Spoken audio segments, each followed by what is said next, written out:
तारीख 19 सितंबर 2011।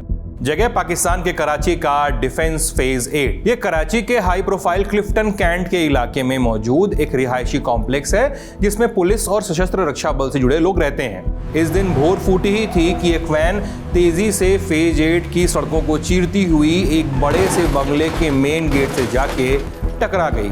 वैन के अंदर एक तहरीके तालिबान पाकिस्तान का आत्मघाती बॉम्बर विस्फोटक से रिग की हुई एक जैकेट पहने हुए बैठा था। वैन के गेट से टकराते ही जोरदार धमाका हुआ।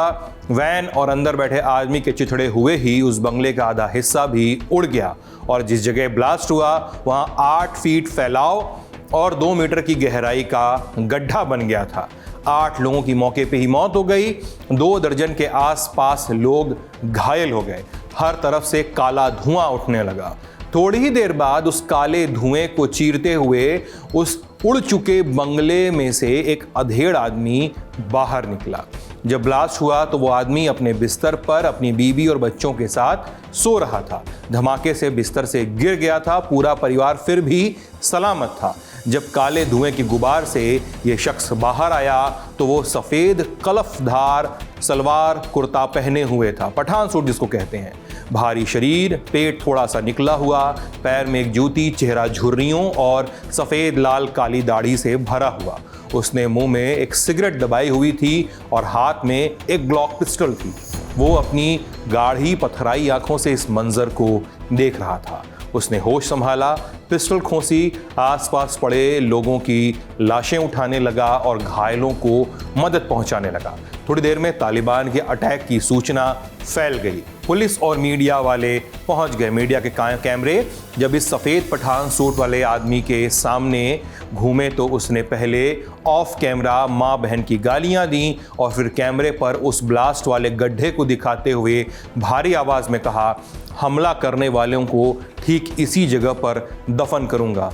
वो आदमी चुप नहीं हुआ, आगे बोलता गया कि मैं पीछे नहीं हटूंगा।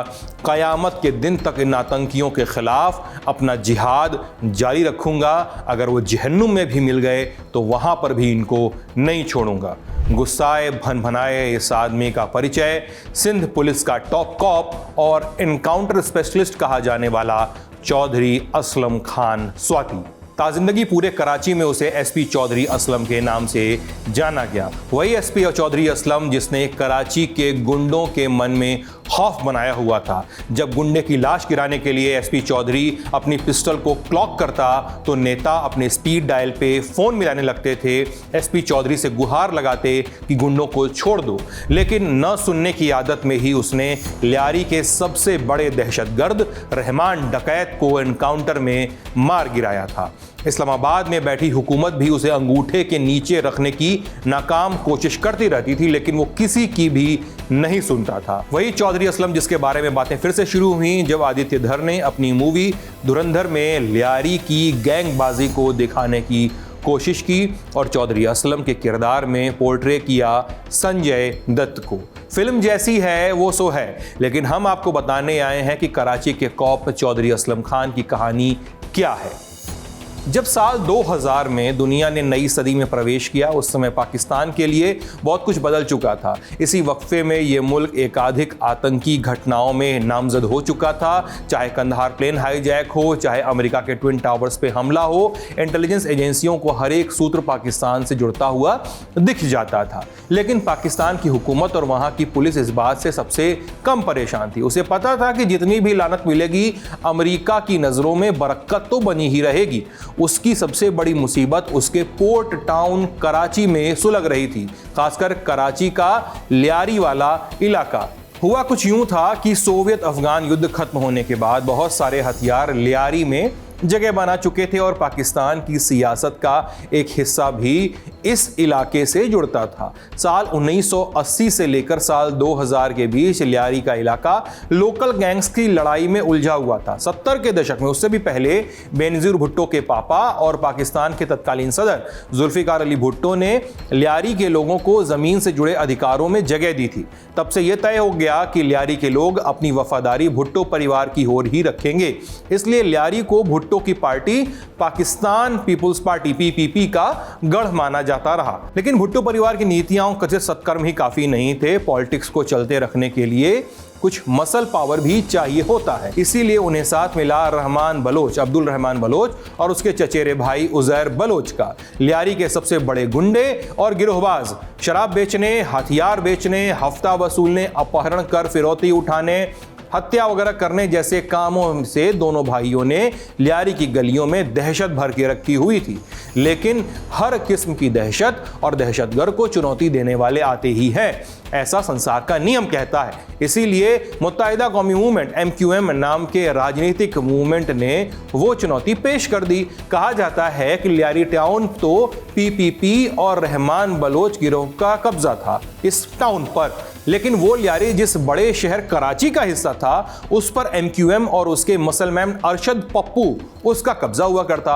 अब MQM और PPP में कोई खास अदावत तो नहीं थी, लेकिन इनके पालतू अरशद पप्पू और बलोच गैंग में लफड़े अक्सर होते रहते थे। अरशद पप्पू ने उजैर बलोच के पापा फैज मोहम्मद को मार दिया था और रहमान बलोच यानी रहमान डकैत उसके पापा ददल बलोच की कब्र पे जाकर पेशाब कर दिया था और तोड़फोड़ की थी। और दूसरी ओर रहमान बलोच गैंग ने अरशद पप्पू के भी पलटवार किया था, उसके गैंग के कुछ 3-4 मेंबर्स को भी और उनके कई सारे नाते रिश्तेदारों को भी उन्होंने निपटा दिया था। तो ऐसे में लियारी के इलाके में राजनीतिक समर्थित गैंग वॉर हो रहे थे और नई सदी की शुरुआत में ये सब कुछ बदल भी गया था। लियारी ने परवेज मुशर्रफ का जो सैन्य शासनकाल था उसको नकार दिया था।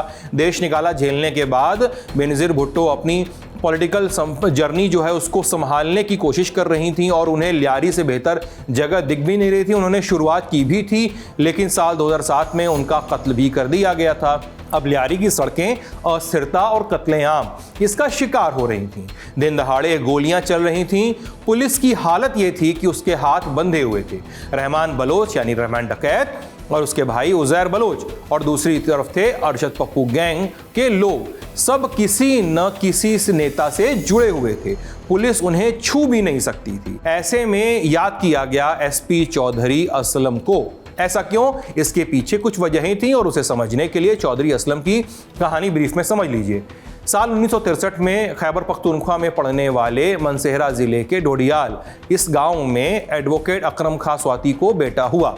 बेटे का नाम रखा गया असलम खान स्वाति। स्वाति उनके कबीले का नाम था। जब असलम खान 8वीं दर्जे की पढ़ाई कर रहा था तब पूरा परिवार कराची चला आया।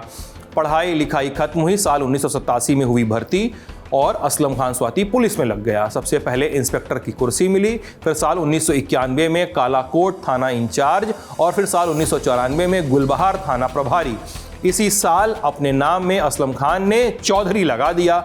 इसी समय कराची में अल्ताफ हुसैन की बनाई पार्टी MQM पर कत्लेआम के इल्जाम लग रहे थे। MQM दरअसल विभाजन के समय भारत से पाकिस्तान गए लोगों की वकालत करने वाली पार्टी हुआ करती थी। इन लोगों को वहां पे मुहाजिर कहा जाता है। अब MQM पर इल्जाम था कि उसने लोगों का कत्ल किया, अपने विरोधियों का बॉडियों को, डेड बॉडीज को जूट के बोरों में भरकर सड़कों पर नुमाइश के लिए फेंक दिया। और उनकी सबसे अधिक जो लड़ाई होती थी, अदावत थी जो, वो बलोच बहुल लियारी के लोगों के साथ हुआ करती थी। अब सरकार ने MQM पर लगाम लगाने के लिए ऑपरेशन शुरू किया। चौधरी असलम खान ने इसकी कमान संभाली। MQM पर पिस्टल गर्जी, एनकाउंटर हुए, अरेस्ट हुए।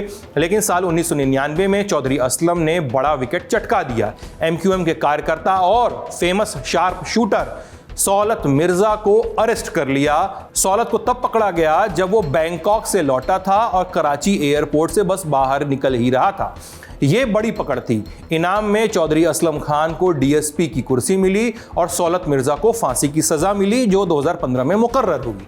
अब साल 1999 में ही पाकिस्तान बड़ी करवट से गुजर रहा था। जनरल परवेज मुशर्रफ ने नवाज शरीफ का तख्ता पलट कर दिया और कुर्सी हथिया ली थी। MQM ने इसका फायदा उठाया और परवेज मुशर्रफ का पल्लू पकड़ लिया। अब MQM को हुक्मरानों का संरक्षण मिल गया था।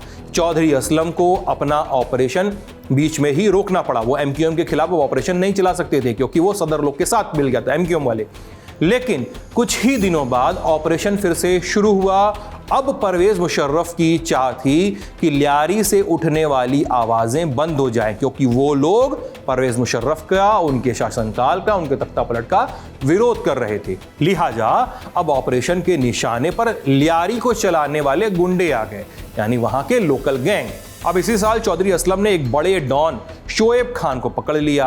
लिहाजा साल 2005 में प्रमोशन कर दिया गया उनका और उनको एसपी बना दिया गया। चौधरी असलम ने लियारी को साफ करने के लिए एक टास्क फोर्स बनाई, Lyari task force. Advance weapon, police की वर्दी से दूरी और एनकाउंटर में माहिर पुलिस वालों की एक टीम। पूरे लियारी में एनकाउंटर धनाधन होने लगे। कहा जाता है कि जो गुंडे मरना नहीं चाहते थे वो सरेंडर कर देते थे। साल 2006 में ही चौधरी असलम ने मुखबिर की टिप पर भरोसा किया और लियारी टास्क फोर्स ने बलूचिस्तान से अब्दुल रहमान बलोच और रहमान डकैत को एक मुठभेड़ के बाद अरेस्ट कर लिया। वही रहमान डकैत जिसका अक्षय खन्ना ने किरदार निभाया है। अब अफसरों ने चौधरी असलम की पीठ थपथपाई। बड़ा काम किया था एसपी ने। टास्क फोर्स जिस वादे के साथ बनी थी उस वादे को पूरा किया जा रहा था, लेकिन रहमान डकैत को कैद में रखना इतना आसान नहीं था। उसने जेल के लोगों को ही घूस खिला दी, पुलिस अधिकारियों को खरीद लिया और वो बिक भी गए और आराम से हवालात का ताला वाला खोल के टहलते हुए रहमान डकैत जेल से फरार हो गया। चौधरी असलम और लियारी टास्क फोर्स की क्या गजब किरकिरी हुई थी। एसपी ने कसम खाई कि अब रहमान डकैत को अरेस्ट नहीं करूंगा बल्कि उसकी लाश गिराऊंगा। प्लानिंग शुरू ही हुई थी कि एक और मुसीबत आ गई। साल 2006 में ही चौधरी असलम ने मशहूर डकैत माशूक ब्रोही और उसके एक साथी रसूल बख्श ब्रोही उसको एक पुलिस काउंटर में मार गिराया। इस एनकाउंटर के बाद चौधरी असलम पर दो बड़े इल्जाम लग गए थे। पहला कि एनकाउंटर में मारा गया दूसरा शख्स रसूल ब्रोही एक मजदूर था और दूसरा कि यह पूरा एनकाउंटर फर्जी था, प्लान किया गया था। चौधरी असलम को फोर्स से सस्पेंड कर दिया गया इस इल्जाम के बाद और जेल में डाल दिया गया। 16 महीने तक जेल में रहने के बाद एसपी असलम चौधरी को जमानत मिली। बाहर पाकिस्तान भी बदलने लगा था। तानाशाह मुशर्रफ के खिलाफ आवाज़ें उठने लगी थी। बेनज़ीर भुट्टो भी मुल्क वापस आ चुकी थी। साल 2008 के चुनाव में पाकिस्तान पीपल्स पार्टी और पाकिस्तान मुस्लिम लीग एन के गठबंधन में जीत भी दर्ज की गई। लिहाजा चौधरी असलम को भी फोर्स में वापस ले लिया गया। चौधरी असलम पुरानी किलत से भरा हुआ था। अब तो एसपी इन्वेस्टिगेशन ईस्ट वो हो चुका था। उसने रहमान डकैत को जीरो इन करने का प्लान बनाया और फिर साल 2009 में उसको वो मौका मिला। एसपी असलम चौधरी की टीम को कराची के बाहरी इलाके बिन कासिम में एक मुठभेड़ में रहमान डकैत और उसके साथ के 3 लोग उनको एनकाउंटर में मार गिराया गया। पुलिस ने कहा कि एक मुठभेड़ थी, लेकिन सब जान रहे थे कि एसपी चौधरी असलम ने अपना इंतकाम पा लिया है। एसपी चौधरी का ऑपरेशन चलता रहा। हर 2 दिन पर लियारी में मुठभेड़ और कत्ल की खबरें गूंज उठी। चौधरी असलम पर विदेशी अखबारों में प्रोफाइल लिखी जाने लगी। उसे एनकाउंटर स्पेशलिस्ट कहा गया। उसने कहा कि मैं किसी का एनकाउंटर नहीं करता हूं, आत्मरक्षा में गोली तो चलानी ही पड़ती है। साल 2012 में एसपी चौधरी फिर से सुर्खियों में आया जब उसने और उसकी पूरी टीम ने लियारी को चारों ओर से घेर लिया और गुंडों को खत्म करने की नीयत से 12 दिनों तक ऑपरेशन चलाया। लगा था कि अब उनकी टीम और लियारी टास्क फोर्स गुंडों से छुड़ा ही लेगी लियारी को, लेकिन ऐसा नहीं हो पाया। बहुत कम सफलता हाथ लगी। अलबत्ता 12 पुलिसकर्मी भी इसमें मारे गए। एसपी चौधरी को अपना ऑपरेशन बंद करना पड़ा। बहुत थूथू हुई, लेकिन उनकी जरूरत खत्म नहीं हुई थी। हुकूमत ने एसपी चौधरी को कहा कि वो सिर्फ गुंडों को डील न करें, अब उनके साथ जुड़े हुए उनका जो नेक्सस है उसमें शामिल आतंकवादियों को भी डील करें। अगर आप चौंके तो ये समझ लें कि पाकिस्तान के लिए भी अपना आतंकी का सेट उसने बनाया हुआ है। वो तालिबानियों को और बलोच विद्रोहियों को अपना आतंकी मानता है। अब वो लोग जो बलोच यानी जो लोग फ्रीडम मूवमेंट से, बलोच फ्रीडम मूवमेंट से जुड़े हुए हैं। तो भाई नए ब्रीफ के बाद चौधरी असलम ने अपना ऑपरेशन शुरू किया। अब तालिबान और बलोच फ्रीडम मूवमेंट से जुड़े मिलिटेंट्स को उसने मारना शुरू किया। तहरीक तालिबान को सबसे अधिक बुरा लगा, सबसे अधिक चोट भी पहुंची। उसने एकाधिक असफल प्रयास किए चौधरी असलम को मारने के। फाइनली वो सफल हुए 9 जनवरी 2014 को, जब लियारी एक्सप्रेसवे पर एक बम धमाके में एसपी चौधरी असलम की जान चली गई।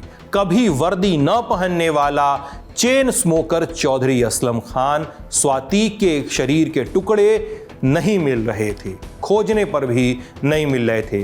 100 से अधिक एनकाउंटर और 7.5 करोड़ से ज्यादा बाउंटी जुटाने वाला चौधरी असलम का चैप्टर अब क्लोज हो चुका था।